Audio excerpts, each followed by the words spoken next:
Welcome back friends to the GS platform YouTube channel. दोस्तों आज है 12 जुलाई 2020 और आज की करंट अफेयर में जितने भी इंपॉर्टेंट क्वेश्चन बनेंगे इस वीडियो में हम लोग देखेंगे।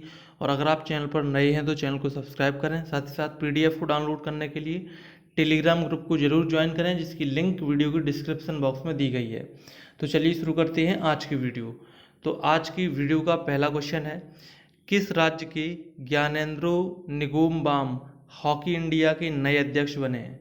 तो इसका आंसर हो जाएगा मणिपुर, ऑप्शन बी सही होगा। तो मणिपुर के ज्ञानेंद्रो निंगोमबाम को हॉकी इंडिया का नया कार्यवाहक अध्यक्ष नियुक्त किया गया है। वो वर्तमान में जो अध्यक्ष हैं मोहम्मद मुश्ताक अहमद, उनका स्थान लेंगे।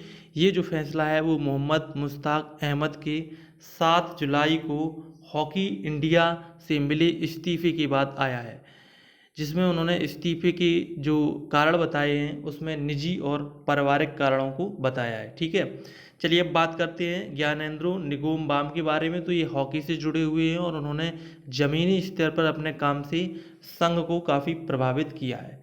और उन्होंने मणिपुर के लिए डेली इवनिंग मियम के संपादक के रूप में भी काम किया है।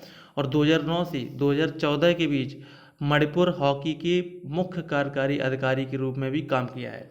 हॉकी इंडिया की अगर हम बात करें तो हॉकी इंडिया की स्थापना 20 मई 2009 को की गई थी। और साथ ही साथ हॉकी इंडिया का जो मुख्यालय है वो नई दिल्ली में है। चलिए आगे देखते हैं। नेक्स्ट क्वेश्चन है, क्वेश्चन नंबर सेकेंड, हाल ही में विश्व जनसंख्या दिवस कब मनाया गया? तो इसका आंसर हो जाएगा 11 जुलाई, ऑप्शन डी सही होगा। तो प्रत्येक वर्ष 11 जुलाई को विश्व स्तर पर वर्ल्ड पॉपुलेशन डे यानी कि विश्व जनसंख्या दिवस मनाया जाता है। और ये दिन बढ़ती जनसंख्या और लैंगिक समानता, परिवार नियोजन की महत्व, गरीबी, मातृ स्वास्थ्य, इन सब जैसे महत्वपूर्ण मुद्दों के बारे में लोगों को जागरूक करने के लिए मनाया जाता है। इस वर्ष के यानी कि वर्ष 2020 के विश्व जनसंख्या दिवस का जो थीम है यानी कि जो विषय है वो है पुटिंग द ब्रेक्स ऑन कोविड-19, safeguarding the health and right of women and girl. ठीक है, अब बात करती है विश्व जनसंख्या दिवस के बारे के इतिहास के बारे में। तो देखिए इसकी जो शुरुआत की गई थी वो सन 1989 1989 में इसकी शुरुआत संयुक्त राष्ट्र विकास कार्यक्रम यानी कि यूनाइटेड नेशन डेवलपमेंट प्रोग्राम की गवर्निंग काउंसिल द्वारा की गई थी। ठीक है, तो 1989 में उस समय विश्व की जो जनसंख्या थी वो 500 करोड़ थी। तो इस उपलक्ष्य में विश्व की जनसंख्या को नियंत्रण करने के लिए ये दिवस मनाए जाने का शुभारंभ किया गया था। और संयुक्त राष्ट्र महासभा द्वारा दिसंबर 1990 में अपनाए गए प्रस्ताव के बाद लगातार विश्व जनसंख्या दिवस मनाने का निर्णय जो है लिया गया है। ठीक है, अच्छा, जनसंख्या दिवस यानी कि जो विश्व जनसंख्या दिवस है वो पूरे वर्ल्ड वाइड में मनाया जाता है। और संयुक्त राष्ट्र जनसंख्या कोष मुख्यालय जो है वो न्यूयॉर्क यानी कि संयुक्त राज्य अमेरिका में है। और संयुक्त राष्ट्र जनसंख्या कोष के कार्यकारी निदेशक हैं नतालिया करेम। और संयुक्त राष्ट्र जनसंख्या कोष की स्थापना 1969 में की गई थी। राइट, नेक्स्ट क्वेश्चन देखते हैं, क्वेश्चन नंबर थर्ड, इसरो किस देश के उपग्रह अमेजोनिया 1 उपग्रह को लॉन्च करेगा? तो इसका आंसर हो जाएगा ब्राज़ील, ऑप्शन सी सही होगा। तो भारतीय अंतरिक्ष अनुसंधान संगठन यानी कि इसरो ब्राज़ील की अमेजोनिया 1 उपग्रह को लॉन्च करने की इसने घोषणा की है। इस उपग्रह को पोलर सैटेलाइट लॉन्च व्हीकल यानी कि PSLV पर अगस्त 2020 तक मुख्य पेलोड के रूप में लोड किया जाएगा। इस उपग्रह का स्थानीय रूप से ब्राज़ील में डिज़ाइन और परीक्षण किया गया है और ये पृथ्वी अवलोकन वाला पहला उपग्रह होगा। राइट, और PSLV द्वारा लॉन्च किए जाने वाला अमेजोनिया 1 उपग्रह अमेजोन के वनों की कटाई की निगरानी और अवलोकन करने में मददगार साबित होगा। ठीक है, भारत और ब्राज़ील के बारे में बात करें तो भारत और ब्राज़ील ने साल 2014 में ही 6वें ब्रिक्स शिखर सम्मेलन में भारतीय रिमोट सेंसिंग सैटेलाइट सीरीज के जरिए डेटा प्राप्त करने के लिए ब्राज़ील के साथ समझौता हुआ था। अब बात करते हैं इसरो के बारे में, क्योंकि इसरो ही इसको लॉन्च कर रहा है। तो देखिए इसरो की स्थापना 1969 में इसकी स्थापना हुई थी, जिसके निदेशक वर्तमान में के सिवान है। और इसरो का जो मुख्यालय है वो है बेंगलुरु में। ब्राज़ील की बात करें तो देखिए ब्राज़ील की जो राजधानी है वो है ब्राज़ीलिया। यहाँ के राष्ट्रपति वर्तमान में है जायर बेल्सोनारो और यहाँ की मुद्रा है ब्राज़ीलियन रियाल। राइट, तो आपको इस क्वेश्चन से इतनी इन्फॉर्मेशन मिल जाती है। नेक्स्ट क्वेश्चन देखते हैं, क्वेश्चन नंबर 4, किसके द्वारा लिखित पुस्तक his holiness the 14 Dalai Lama and illustrated biography का विमोचन हाल ही में किया जाएगा, यानी कि वर्ष 2020 में ही इसका विमोचन किया जाएगा। तो ये बुक किसने लिखी है? तेंजिंग गेये टेनथोंग, ऑप्शन ए सही हो जाएगा। तो दलाई लामा के जीवन पर लिखी गई ये पुस्तक, जिसका शीर्षक मैं आपको क्वेश्चन में दे चुका हूँ, इसका विमोचन 2020 में किया जाएगा।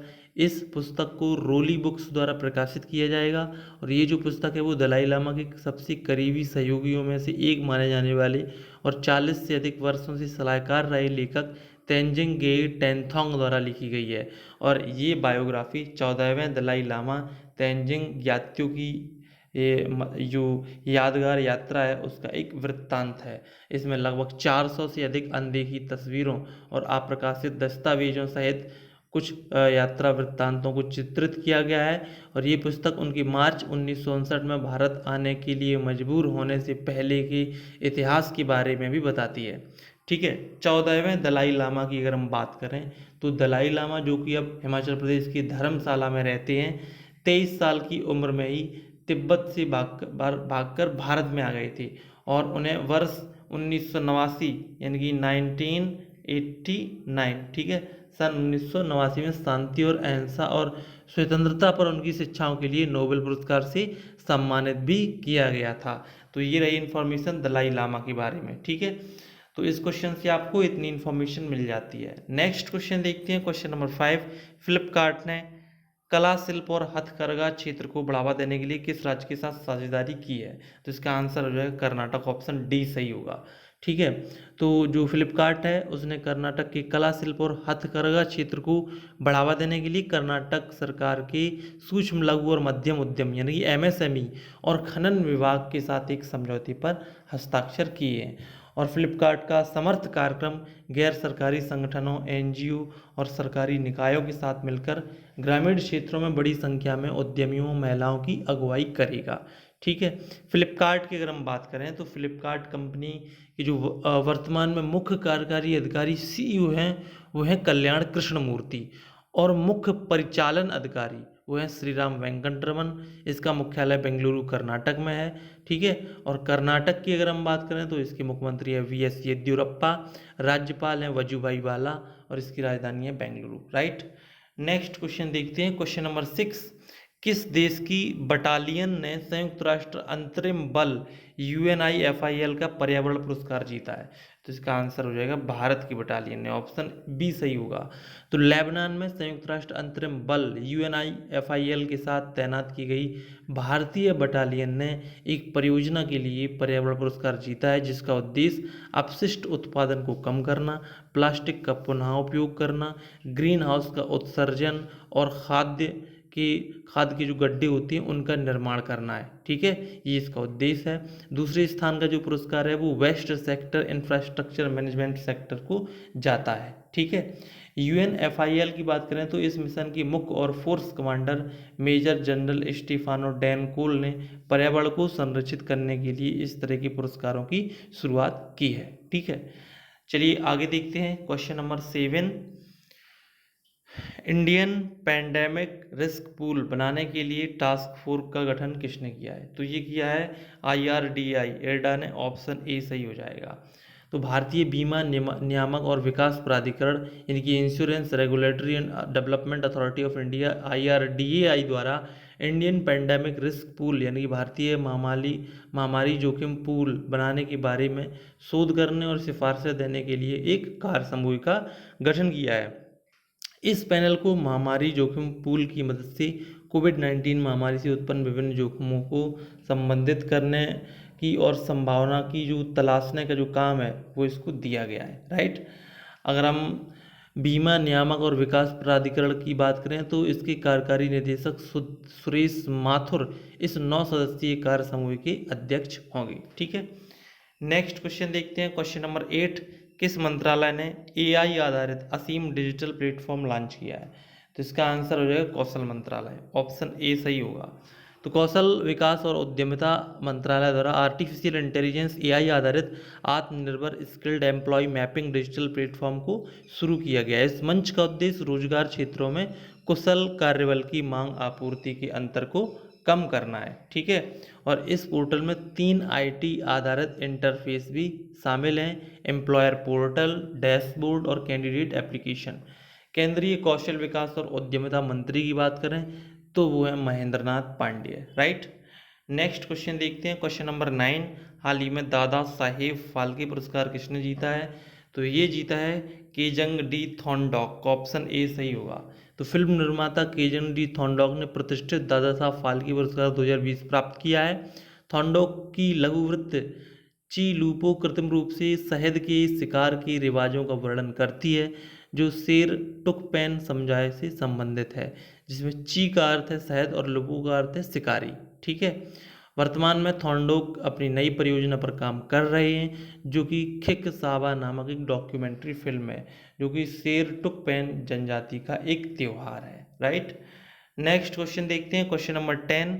किस राज्य में किसानों के लिए मोबाइल ऐप लॉन्च किया गया है? तो इसका आंसर हो जाएगा मिजोरम, ऑप्शन बी सही होगा। तो मिजोरम सरकार ने किसानों को कृषि संबंधी नवीनतम जानकारी के लिए एक मोबाइल एप्लीकेशन लॉन्च किया है। राज्य सरकार किसानों की कठिनाइयों का सामना करने के लिए बड़े प्रयासों पर काम कर रही है, जो तालाबंदी से प्रभावित हुए हैं। ऐप में विभिन्न विशेषताएं होंगी, जिसमें विभिन्न फसलों की खेती की जानकारी, बीज की अधिकतम आवश्यकता आदि जानकारियां इसमें शामिल होंगी। तो ये रहे आज की वीडियो की टॉप 10 करंट अफेयर क्वेश्चन जो कि आपने स्टडी किए।